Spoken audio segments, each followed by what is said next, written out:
Hindi ito ang unang beses ng pagpasok mo sa eskwela. Hindi ito ang unang beses ng paggising mo ng maaga. Hindi rin ito ang unang beses na naramdaman mong nahihirapan ka. At mas lalong hindi ito ang panahon para huminto ka. Hindi uso ang salitang pagsuko, maging matatag at buo ang puso. Makipagbayanihan para sa matatag na paaralan.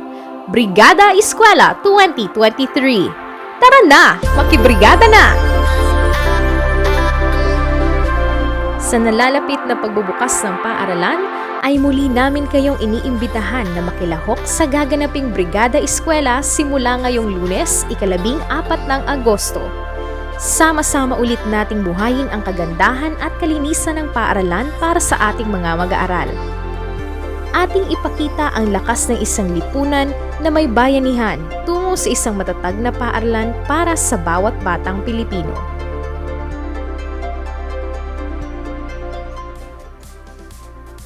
Isa sa mga pagtutuunan ng ating Brigada Eskwela ngayong taon ay ang pagsasaayos ng mga palikuran.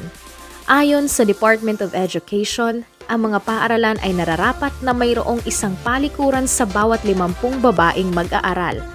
Kung ang Jovellar National High School ay may mahigit 1,000 na mag-aaral, kinakailangan natin ng 20 palikuran upang mapanatili ang kaayusan at masiguro ang kaligtasan at kalusugan ng bawat isa.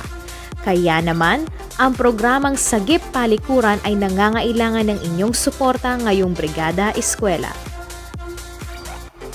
Brigada Eskwela 2023, bayanihan para sa matatag na paaralan. Awas na! Magtarabangan kita, suportahan ta ang programang Sagip Palikuran.